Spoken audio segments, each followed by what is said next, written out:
Hey guys, Dave Andrade here from the Post Color blog. Today we're going to be looking at the Olympus EM10 Mark II and why I switched from the Sony A6300 as my everyday shooter to this camera. I'll show you why.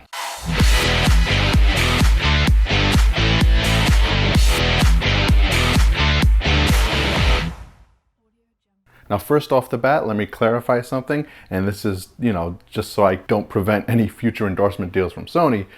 The Sony A6300 is an amazing camera, absolutely amazing. Each camera serves a specific purpose. There are a lot of strong points with that camera, and I can point that out in an upcoming video. In fact, I have another one planned, but there are a couple reasons why I decided to use this one as my everyday shooter. Now, a more comparable camera to this camera would be the Sony A6000. Now, one of the reasons that the A6000 is more comparable to the Olympus EM10 Mark II as opposed to the Sony A6300 is because it has only 1080p. Now, before you switch the video off, stick with me for a little bit and I'll explain why I still think this is an incredible camera. Now, for a size comparison, you can actually see that this Olympus is almost the same size as an A6000. It's modeled differently. It looks more like a DSLR, but it's actually not that much bigger. Now, one thing the Olympus has, as opposed to the A6000 and even the A6300, is 5-axis image stabilization, which is fantastic. Now, in a lot of the older Olympus models, you only had 3 axes, but yes, in this particular camera at this price point, you're getting 5-axis image stabilization. And what this means is literally every lens that you put on this camera is going to be stabilized. And the reason I like this is not because I can say that I can adapt every single lens to it and it will be image stabilized, but more of how practical that is. A lot of the Rokinon lenses, they don't have image stabilization, but those lenses are amazing. They're sharp, the bokeh that they create is fantastic, and it's beautiful. And if you're like me and you have and use a lot of old vintage lenses, like from the old SLR film cameras back in the day, that just opens an entire world of lens selections.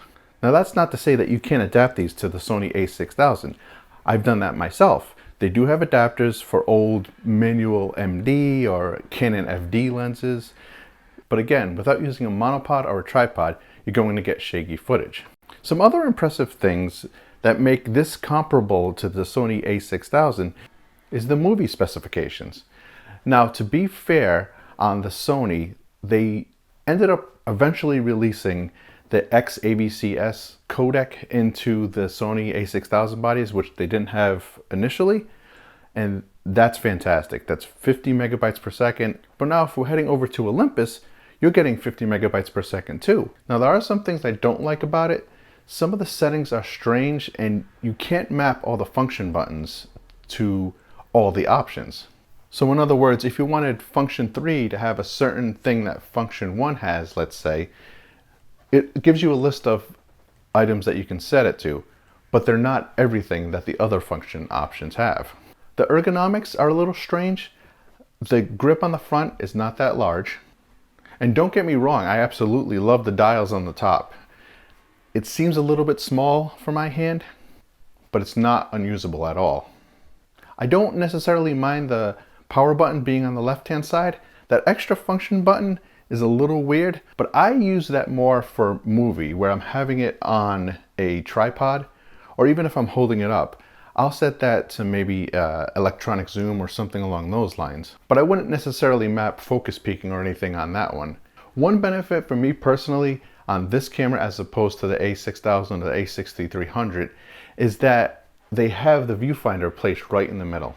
I actually have a cataract in my right eye, so for me to hold the camera up to my eye on the A6000, my nose presses against the metal. And of course, this camera with this size, that alleviates that. You are getting faster frames per second on the A6000 line of cameras as opposed to the Olympus. Now, you can get 8 frames per second and higher on the Olympus, but it's only where the focus is set on the first shot. If you were to use continuous autofocus, it'd be closer to something like 4 or 5 frames per second, which is still not bad when you consider that a lot of the higher end cameras, like let's say with Sony, maybe the Sony A7, you're not getting huge frames per second. Now, yes, this is a micro four thirds camera, but you don't necessarily have to worry about things like low light or even losing shallow depth of field. I'm also going to come out with a video about that as to why that makes sense. but I wouldn't let the sensor size play any factor as to why I'd be getting this camera. Long story short, the only thing that the Olympus and the Micro Four Thirds body would affect is if you were shooting a portrait, let's say with a full frame, you'll be able to get head to toe of someone standing there. With the Micro Four Thirds, you're not going to get that. You're going to get maybe head to maybe waist. The continuous autofocus is great. It does take a little hesitation, as you may have seen in some early GH5 reviews. But a good thing about the contrast detection is that it's very on point.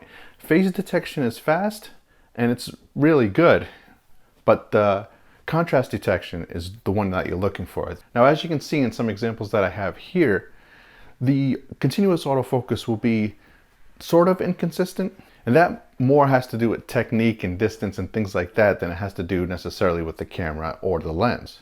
Now, as you can see here, as I pan up and it goes to focus on the people in the background, it's almost invisible. But here, when I go to focus on a fence, you can see where it jumps a little bit. The touch focus is really good. You have to make sure that you're specifically on the subject. If you're intersecting between two subjects, it may not grab the focus the way that you want. I've noticed that with this, it doesn't perform the same outside of recording in movie mode that it does within movie mode. So what you'll have to do is start recording, touch focus, but hold it there, and then it will eventually pan over to the other object.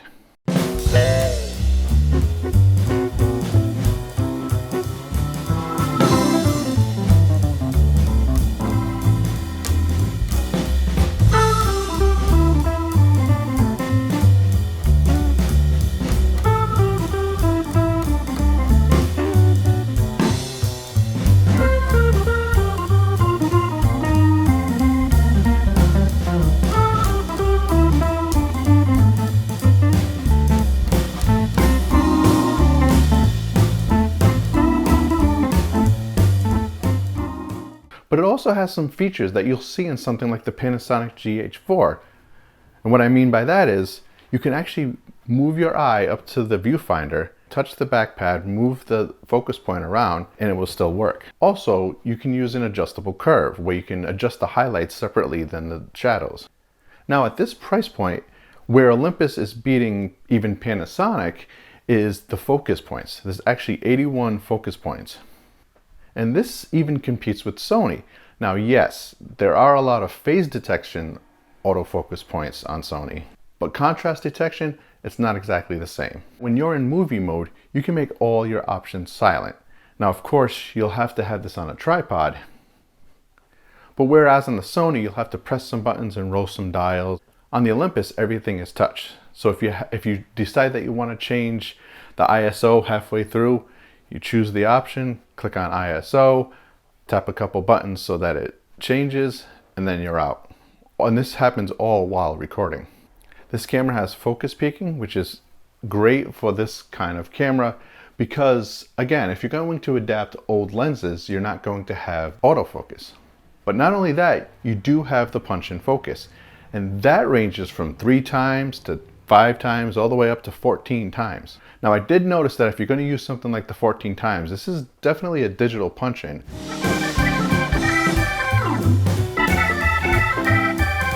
And something that matches the Sony is that you can autofocus while you're zoomed in. So if you really need to nail a specific point, you can just zoom in, use the autofocus, and you're set to go.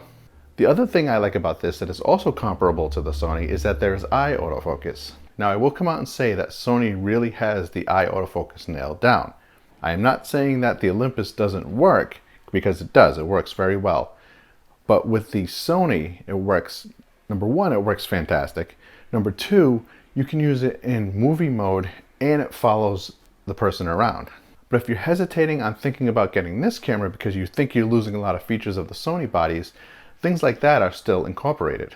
Now, the focus points actually cover a good part of the sensor. And if we're using Sony for a comparison, yes, of course, Sony covers more of the sensor, and you have something like the A6300, which covers pretty much the whole sensor. But then you have a camera like the Nikon D850, where the focus points are all pushed towards the middle. So to have something like this, where you have 81 focus points, and they're covering a good portion of the sensor, is absolutely fantastic.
So for all those things that I mentioned, plus more, I would definitely recommend this camera.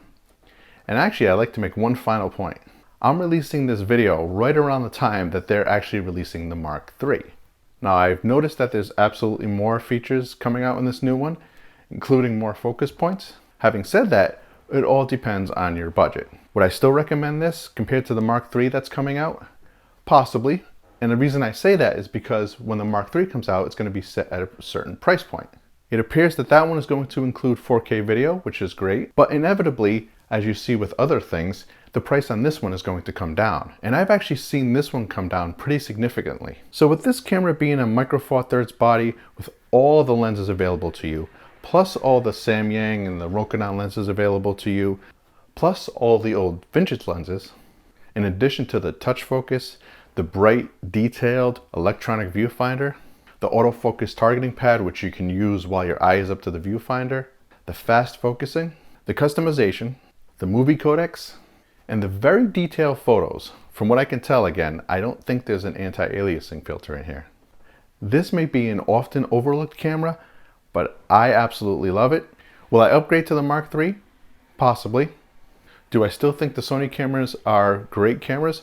Absolutely. They absolutely have their points. I chose them for a reason and I've used them for a while, but as my everyday shooter, I absolutely love this Olympus.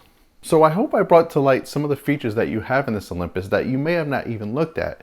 You may have overlooked this camera altogether. Now, if any of the other things that I mentioned, such as ergonomics or having one card slot, things along those lines, aren't beneficial to you, then you might not want to invest in this camera. But the reason I made this review is because I actually own this camera and I think it's fantastic. And I've used cameras from other brands. If you guys are interested in checking it out, or if you're even interested in purchasing it, please check the link in the description below, because I'd get pennies on the dollar if you guys decided to actually go ahead and purchase it. But again, I'm not trying to make a sale as far as this camera goes. I can definitely vouch for this camera. I personally own this camera. If you haven't already, please subscribe. If you guys are looking for more post-production, color grading, camera reviews, please stay tuned, and I'll see you guys in the next one.